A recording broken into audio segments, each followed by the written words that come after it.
What the hell was that?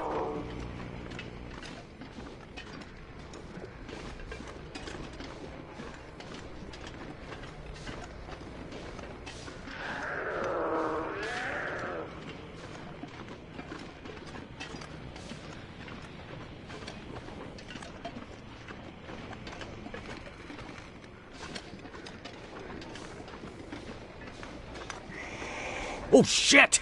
Is that what I think it is?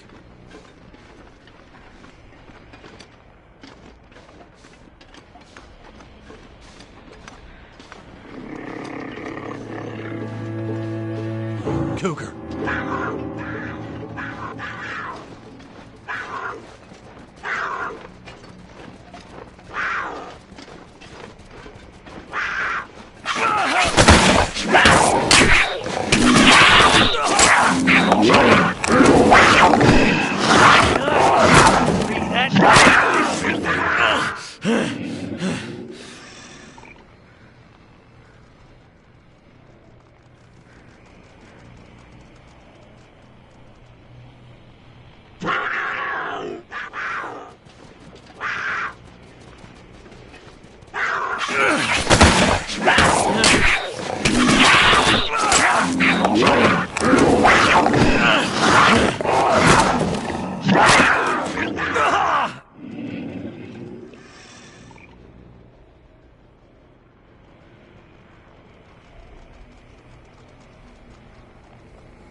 Oh, my head.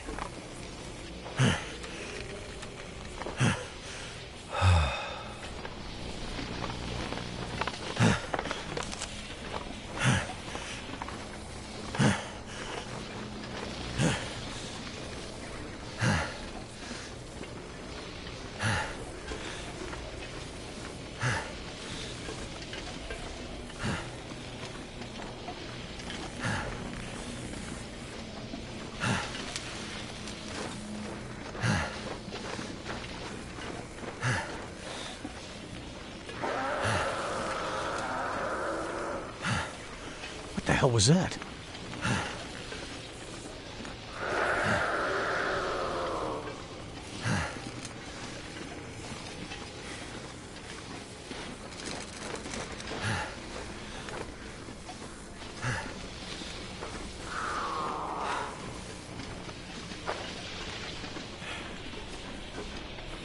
Oh shit!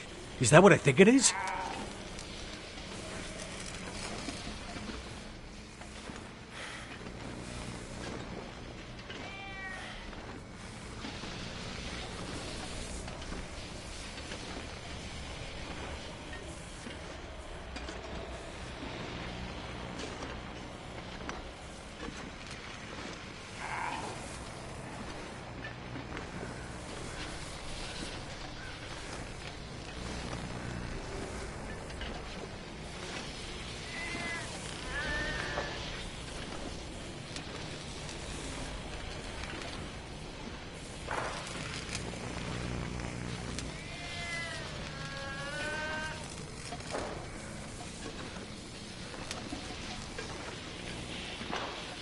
Cougar.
Gotta get back to Suzuki before it's too late.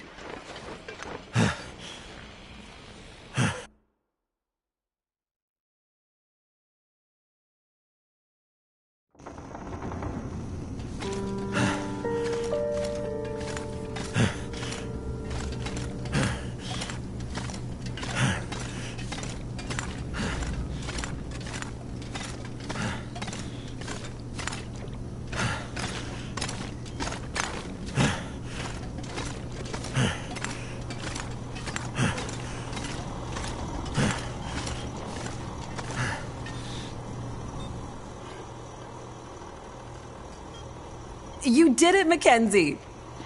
Yes, good work, young man. It was no trouble. Now, do you have everything you need? I think so. I still have a job for you.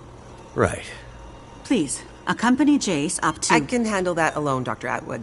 He's already done enough. accompany Jace to... With tonight's Aurora, we have a chance to pull the data now that the systems are nearly back online. But I'm not sure Jace can handle the next part alone. I don't need any help. We need to get the data from the buffers back into the mainframe and then to the scope's relays for processing. But for that to work, we need the benefit of the program. The program? Just a little something I put together during my graduate thesis. It's a brilliant bit of coding, and without it, we'd be dead in the water. Okay. So, what can I do? The next parts are all about perfect timing, and we each have a part to play. I'm sure I can handle the telescope. Nonsense. This is too important to let pride get in the way. Once more? For good luck? Let's not make this a habit, okay? Works for me. You two had better get moving. We're running out of time.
tastes funny, like metal in my mouth.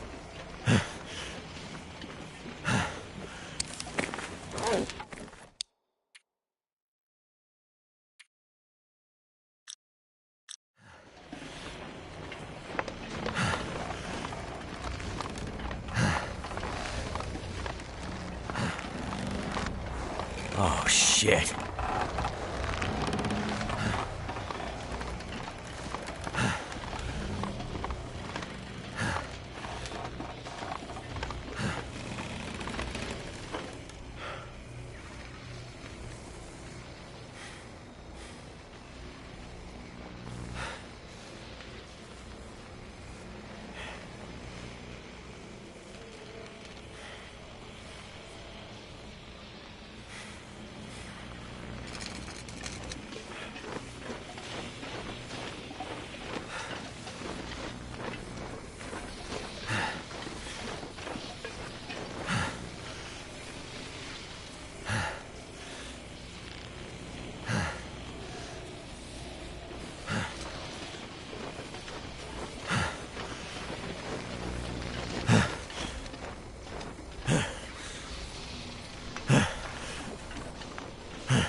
My head. It hurts so much.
What the hell was that?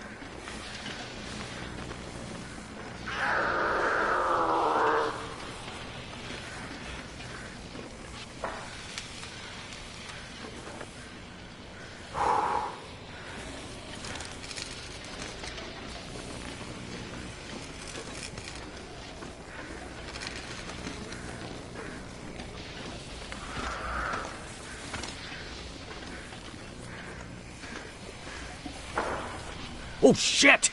Is that what I think it is?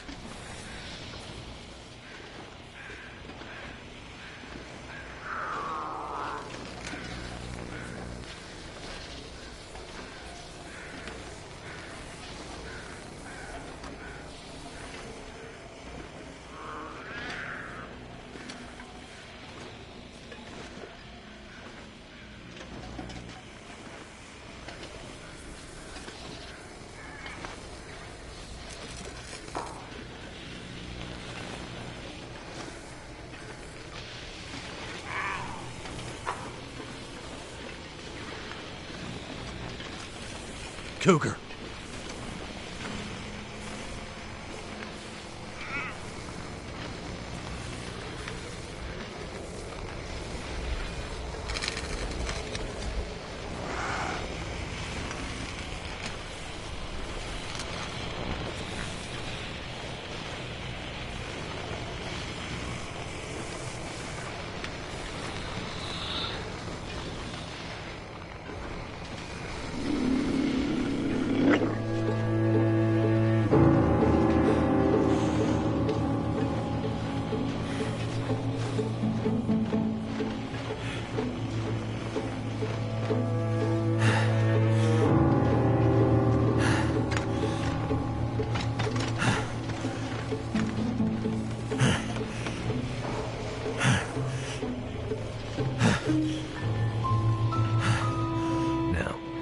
get back to Suzuki before it's too late.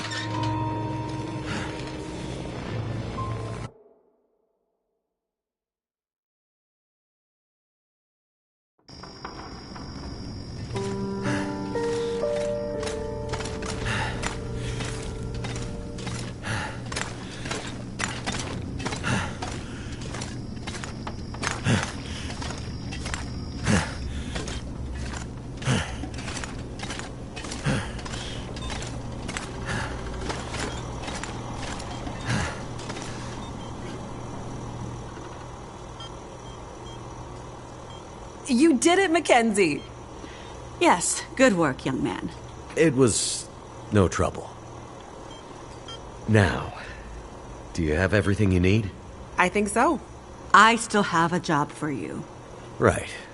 Please, accompany Jace up to... I can handle that alone, Dr. Atwood. He's already done enough. Accompany Jace to...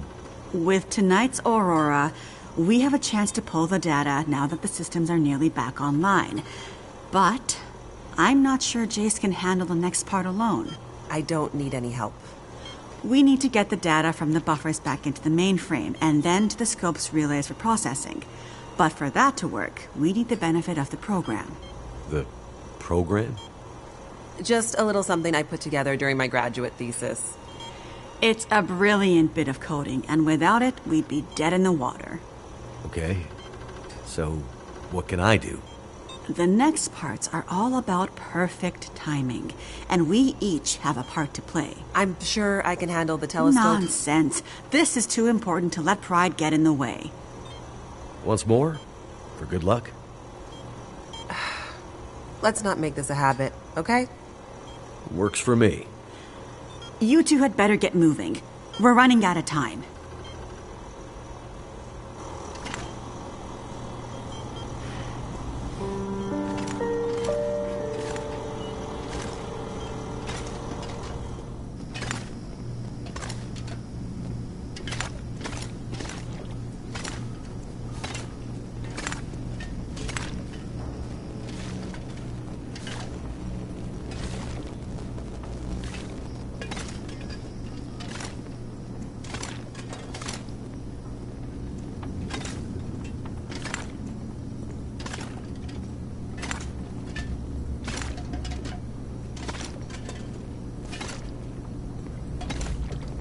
Could they have built a more confusing space?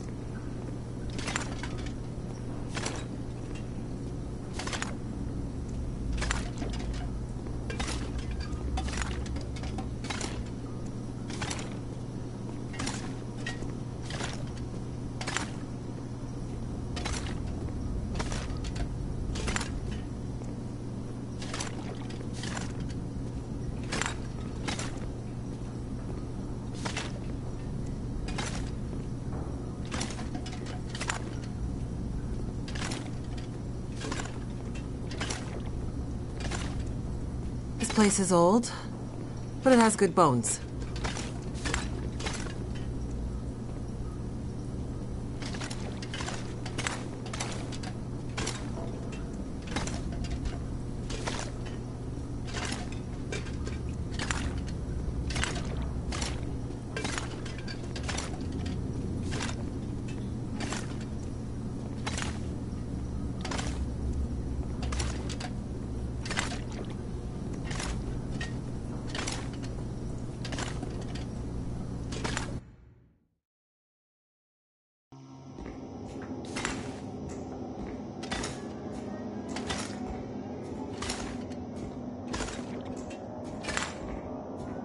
Feels like the whole facility is slowly waking up. That Aurora is a real mystery. It's almost like magic, really.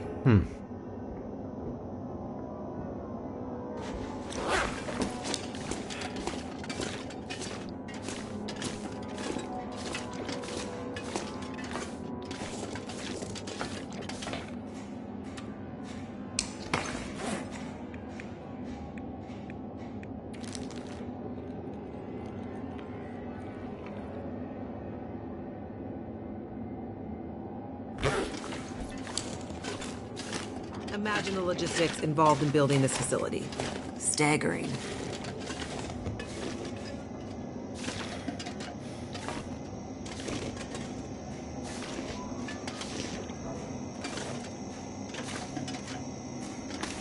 The people who built this had no idea how important it would be someday.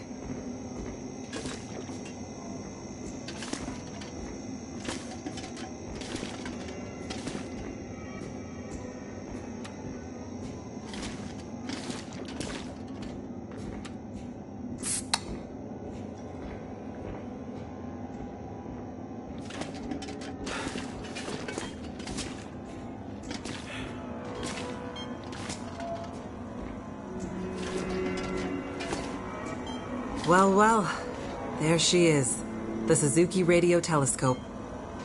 Isn't she beautiful? Lit up by the aurora, no less. I've never seen it so bright. It's massive. Let's hope we're not too late.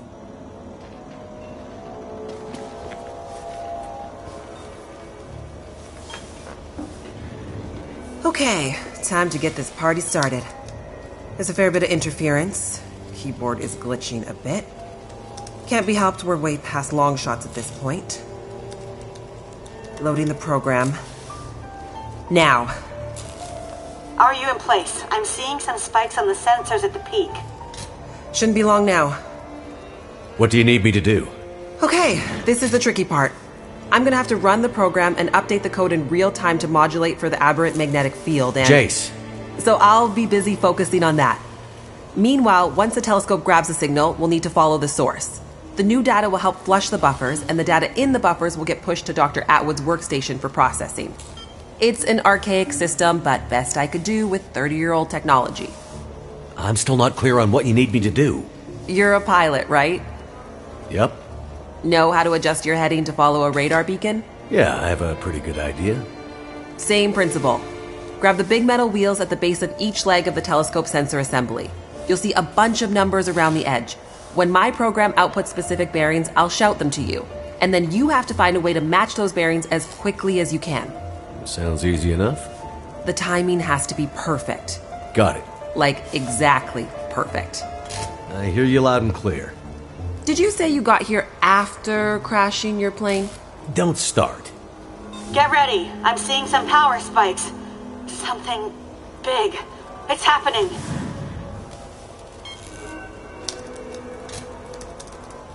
Get ready, Mackenzie.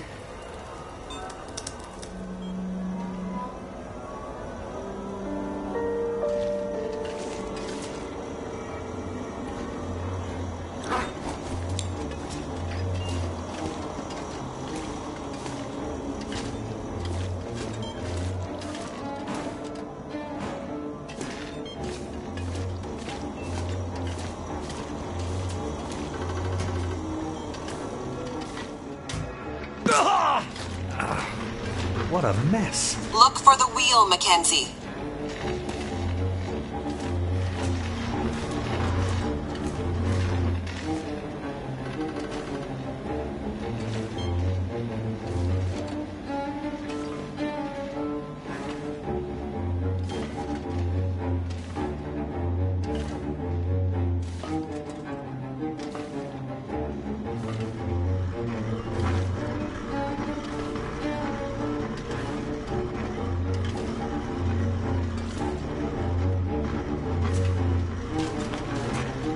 Here we go, 141 degrees.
wheel on it. Come on, Mackenzie. How am I supposed to find anything down here? There's gotta be a way through here.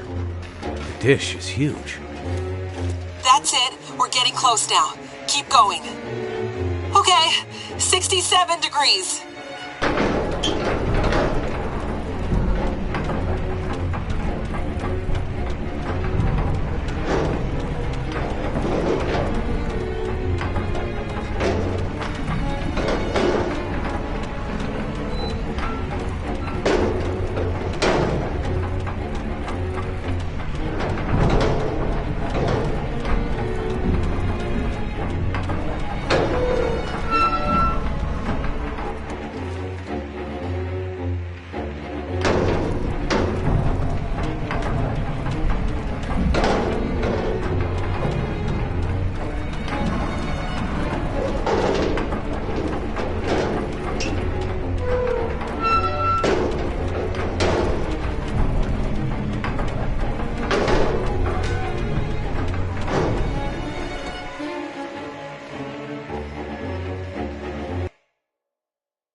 Look for the console with the big wheel on it. Come on, Mackenzie. How am I supposed to find anything down here? There's gotta be a way through here. That's it. We're getting close now. Keep going. Okay, 67 degrees.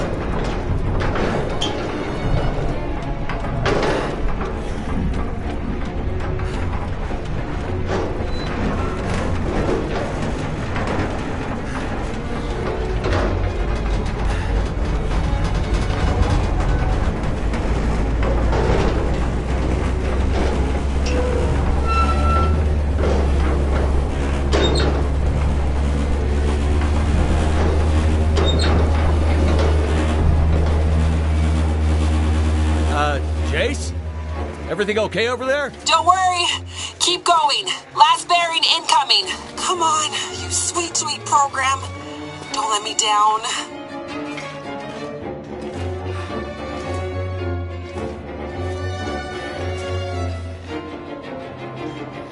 "156, Mackenzie.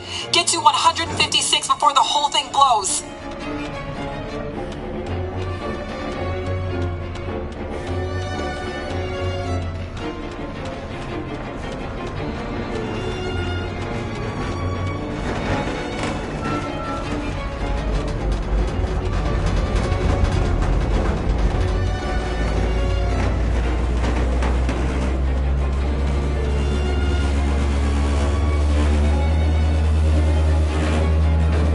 Now, Mackenzie.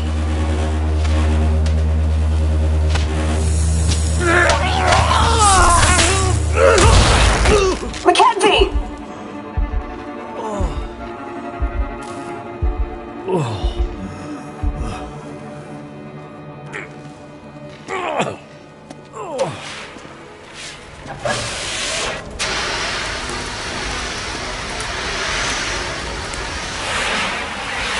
The program?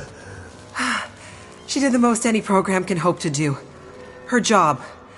Now let's hope Dr. Atwood got what she needed. Because this gear is toast.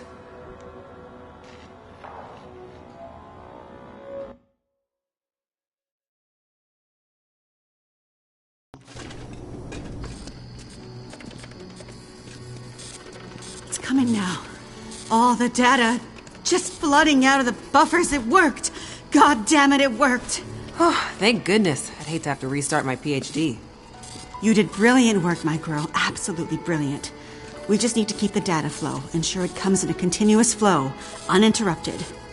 How long before the data is ready for analysis? These are old systems, and it takes a while for them to crunch through the numbers. It'll be hours before we'll... Well, shit. What the hell just happened? It's not the power this time. Geothermal plant's still showing up green on the board. Some kind of overload or emergency shutdown. What now? Now we do this the old-fashioned way. We start combing through the numbers. I'll get us some light.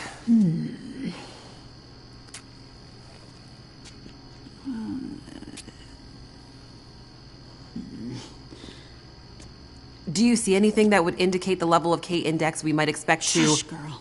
Let me read. Do you want me to grab a printout and Could it be a G10?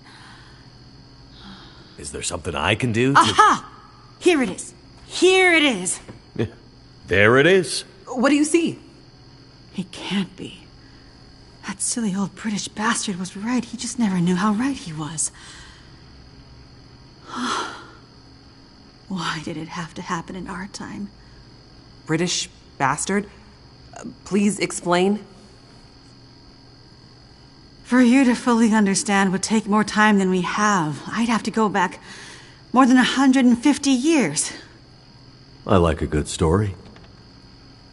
I think we deserve some answers. Very well. In 1865, a British scientist and naval officer was tasked with supporting the research of a scientific team, seeking to create a kind of communication that could travel over the air. The Admiralty felt that dependence on the telegraph was holding them back. This Navy man was inspired by stories he'd heard about the Carrington event 6 years prior. At the time, the largest geomagnetic event ever recorded. He had heard that the abundance of static electricity in the air had powered telegraph lines, even after the operators had unplugged them. Fires broke out due to this geomagnetically induced current. It got him thinking. This scientist's research led him all over the world, and he began to piece together a picture of the Earth's geomagnetic profile, and something about the operation of the sun and its effects on the Earth's magnetic field. Remember, this was 150 years ago, and well before they had the equipment to prove any of this. But a theory began to take shape in his mind that suggested the sun went through cycles of geomagnetic activity, waxing and waning, but sometimes spiking inexplicably in dramatic ways. The historical record held evidence of many of these events, but in pre-industrial times, the impacts were more subtle. Even in the mid-1800s, there wasn't enough power infrastructure to really feel the impact of these spikes, so it wasn't of grave concern. But the growing dependence on telegraphy suggested this shouldn't be ignored. And this scientist predicted that if the level of electrification continued to grow exponentially, as was predicted, this would create a serious vulnerability that could be exploited by their enemies at great cost to industry and society at large. He was given a secret commission from the Royal Geographical Society to prove his theories and to come up with a strategy that would ensure the British were in the strongest position to exploit any such geomagnetic disaster. After another decade of research, this scientist began to suspect that this geomagnetic current that existed all around them could impact many other things, and more deeply. He began to study migration patterns of animals, and gathered evidence of whale strandings, bird die-offs, and other unexplained mysteries relating to animals' innate abilities to navigate vast distances with great precision, without the benefit of modern tools or equipment. Eventually, he knew he had to travel north to the Arctic to really test his theories. And in December of 1865, he took a ship and a crew of Navy scientists and mariners in a specially commissioned research vessel, a modified bomb mortar ship, fashioned after the Terror and Erebus from the ill-fated Franklin expedition. His ship was named the HMS In Tenebris, and he took it and a crew far above the Arctic Circle, along with an array of unique recording equipments he had crafted himself, with the hope of collecting data to support his theories. This scientist and Navy man was Captain Edmund Wintermute. The word in Mackenzie's secret message. It was a person's name. Wintermute's mission was to collect data near the Arctic Circle, and he and his crew were also tasked with the goal of resupplying a small Navy research outpost that had been set up as part of Wintermute's program the year before. Some of the crew on Wintermute's ship was designated as relief for the outpost's crew, and Wintermute was meant to bring the replaced men home to their families. A few days away from the Arctic Circle and 2 days from their destination, Wintermute recorded increasingly active aurora and other geomagnetic activity around the ship, including St. Elmo's fire. But he also noticed something else. As evidenced by their journals, many of the crew were having trouble sleeping, with some experiencing full-blown insomnia that worsened as they traveled further north. Some were also beginning to forget things, their journal entries occasionally slipping into childlike language or outright gibberish. 2 days out from their destination, the night watch rang the ship's bell to announce a man had gone overboard. The man, an experienced mariner, had been observed to simply walk off the deck of the ship. By all rights, a calm and dependable sailor. This event shook the crew's morale. Wintermute did his best to keep them focused, but he was still inexperienced as a ship's captain, always more the scientist than sailor or Navy man, and he could tell the men were increasingly becoming anxious, even distrustful. Walked off the ship and straight into the water. Exactly, but things got even stranger after that. When they arrived at their destination, a small island surrounded by sea ice, they found the Navy observation camp that Wintermute had set up the year before completely abandoned. The shelters were mostly destroyed, the relentless Arctic winds having shredded their canvas. The sled dogs were killed, some seeming to have been eaten. Many of the men were found dead, their bodies frozen in their beds, some showing signs of having been attacked or murdered. Yikes. Keep in mind, the Franklin expedition was still fresh in the public imagination during this time, including all the rumors of cannibalism. Wintermute could tell some of his men were nearing their breaking point, so he sent them back to the ship and took only a small group of trusted officers with him to search the rest of the small island.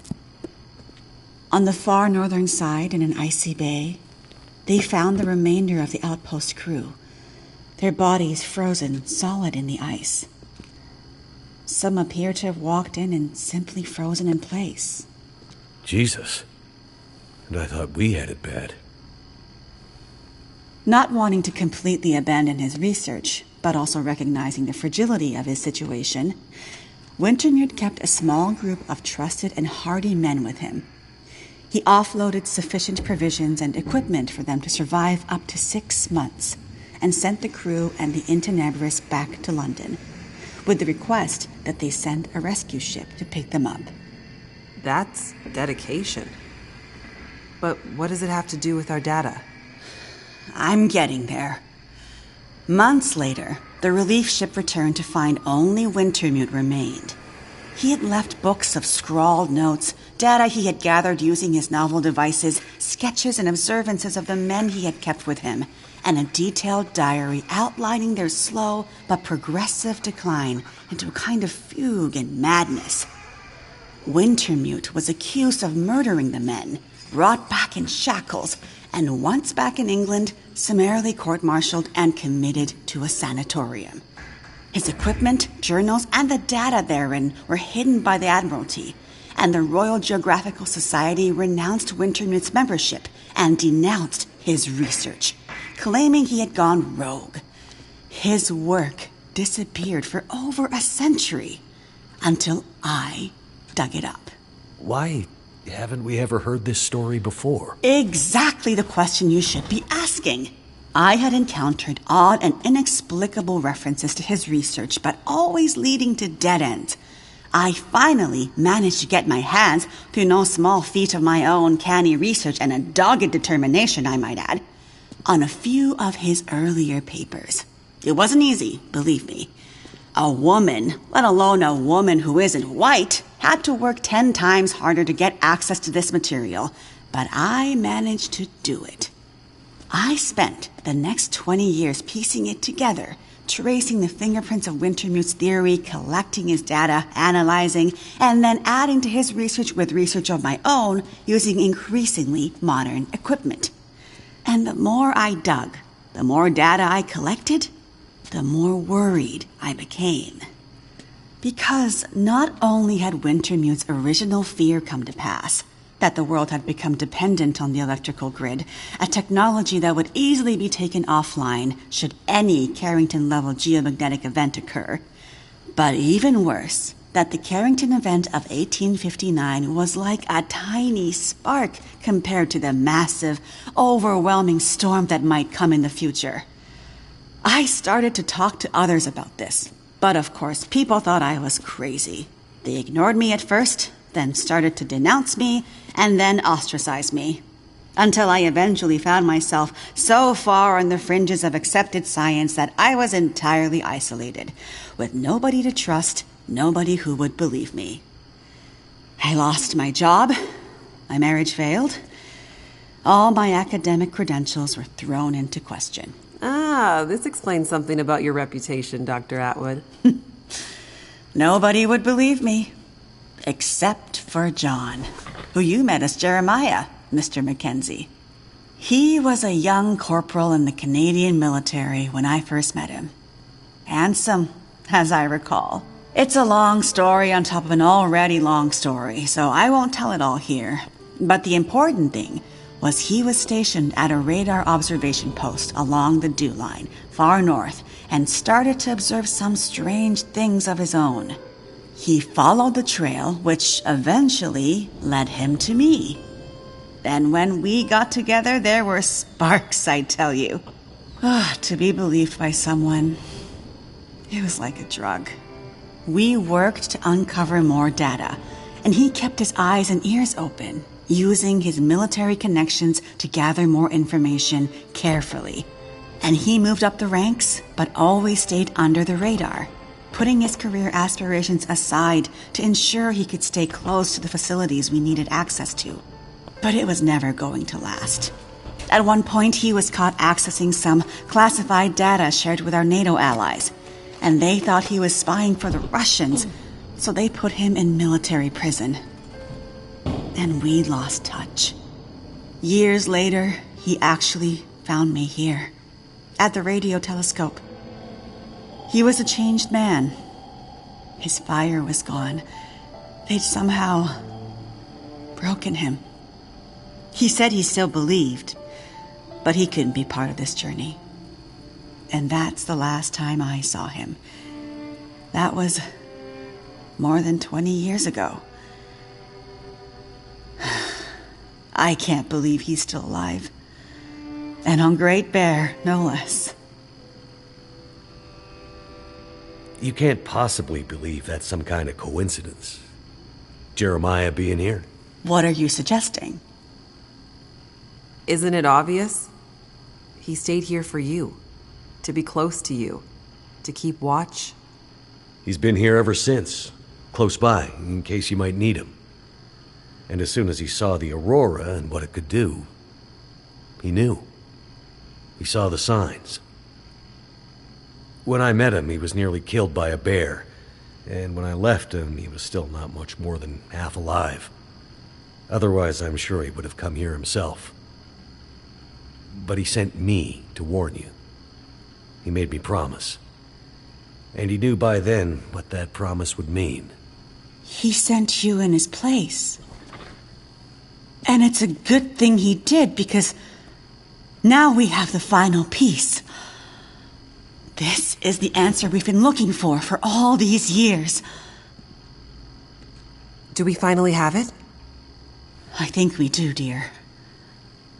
I'm not following. All my research here, and Jace's since she joined me, has been to try to anticipate, to get ahead. Ahead of what? The next big Carrington-level event.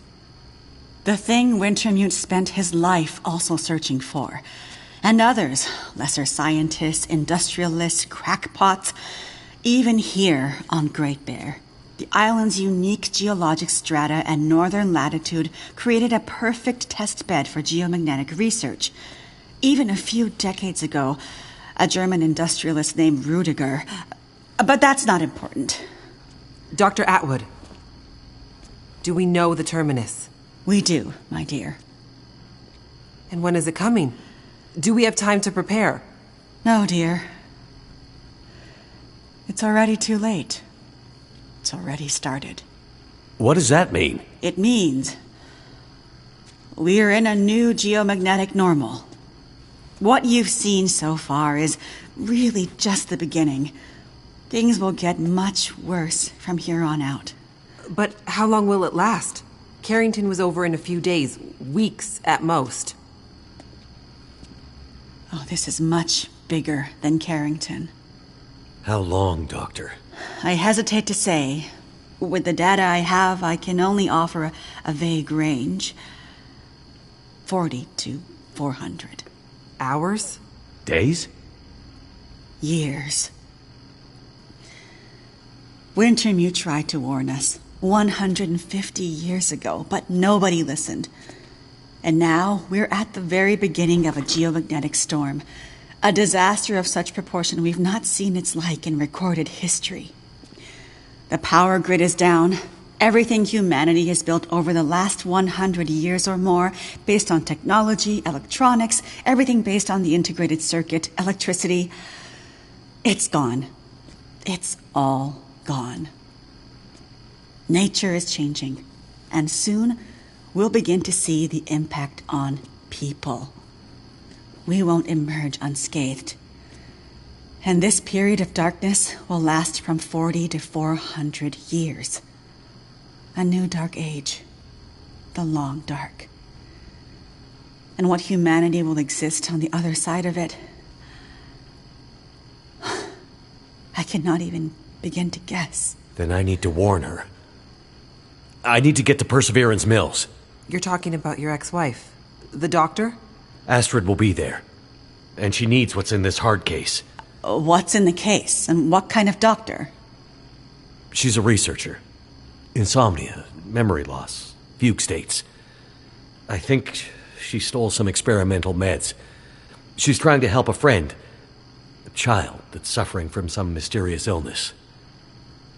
I'm not sure. Go to her. Regardless of what's in the case, you can bring her here. Her and anyone else you care about. We have to think about the survival of the species now. But what can we possibly do here? Oh, Jace, my silly girl. Have you forgotten what this facility is built on? I just know it's some government thing. Before it was repurposed for use with the radio telescope, this was an observation post for monitoring satellite communications. Mostly American, Russian, some Chinese, Cold War stuff. But why here? Who would think we'd be spying from here? Exactly. A few floors below us are the magnetically shielded dorms and storerooms designed for the folks who used to live and work here, back in the Cold War. The whole place is basically a big bunker. Right. And the team that built the geothermal plant left various supplies behind. Exactly. There's probably enough dry rations and assorted supplies there to feed dozens of people for a couple of years. Survival of the species, huh? I'm afraid so. Then I better get to it.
This is your patient. And in case you're thinking of letting him die, consider this a little extra incentive to keep him alive. Astrid! You don't need to do that. I need you focused. I'm a doctor. I'll do whatever I can to help your friend. He's not my friend. He's my son. He dies, she dies, and then you die. He's lost a lot of blood. And his injury looks infected. There's a fair bit of bruising around the torso, suggesting there may be internal injuries. Tell me what happened to him. There was an explosion.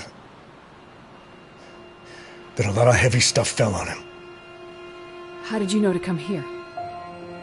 We heard on the radio. Shut it, Vachon. You always did talk too much. You never mind that. Just fix Donner. For internal injuries, there's not much I can do with the equipment here. It's too rudimentary. Normally, he'd be airlifted to a regional hospital. You'd better figure something out. I need some better gear, like an emergency trauma kit. Well, you'd better figure out where you can find something like that, and soon. The search and rescue station. They need to keep it stocked as emergency backup for remote communities like Perseverance. There's medical supplies there. Where is it? Along the old logging roads, north of Desperation Bay. Very rough terrain. It won't be a fast trip on foot. Well then, Doctor, you better get going. I'll get the supplies and I'll be right back. And then we'll get Freya out of here. Don't get ahead of yourself, Doctor. Heller, go with her. Boss! Shut up and get going. A little company to make sure you come back. And remember, Donner goes, and your friend won't be looking quite so healthy when you get back. Be careful, Astrid.